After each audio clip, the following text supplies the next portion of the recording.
Сега, аз не щях да обаждам, ама айде, от мен да мини. Понеже много искате да видите какво се случва с стаята ви, ами ще ви покажа. Видите сега, зад мене е стената, на която се намираш телевизорите.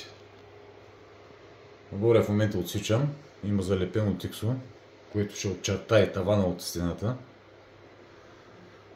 Така, тук насякъде съм напълнил възможно колко съм може най-много боя, съм вкарал.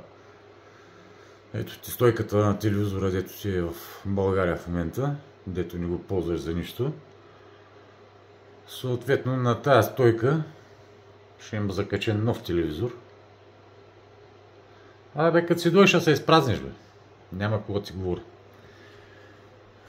Така, вижда къде съм стигнал с отсичанията. А нали се сещаш, че като фана Валяка, това е брат Валяк, мой приятел, само като топна веднъж и ета стена ще е покрита.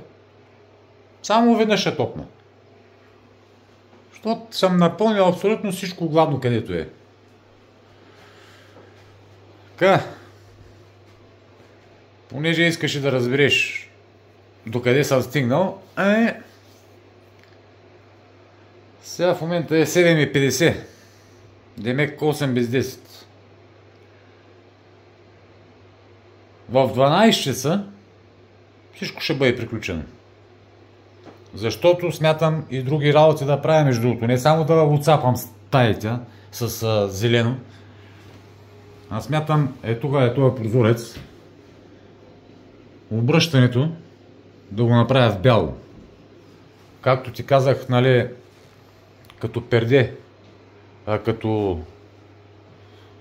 Нали сещаш у нея шторички, дето се въртят така и така, така и така, така и така. И ще има бяло, зелено, бяло, зелено, бяло, зелено. И затова смятам този прозорец да го обърна в бяло. Там където съм сложил сега зелено, няма да е зелено. Там ще е бяло.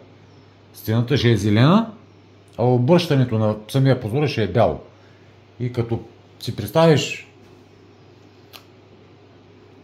това, дето се обръща насам натам, бяло, зелено, просто ще почне да крещи. Тъй, и не самото има идеята. Тук, твоята ниша. Между другото, бях ти казал, че искам да вкарам оттатък онова дет огледалото. Чакай, сега ще ти покажа да ти стане. Защото пък си пасва от всякъде. Значи този шкаф исках да ти го вкарам там. Това е с огледалото. Обаче се замислих друго.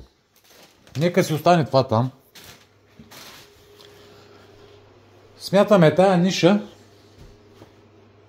Тук ще имам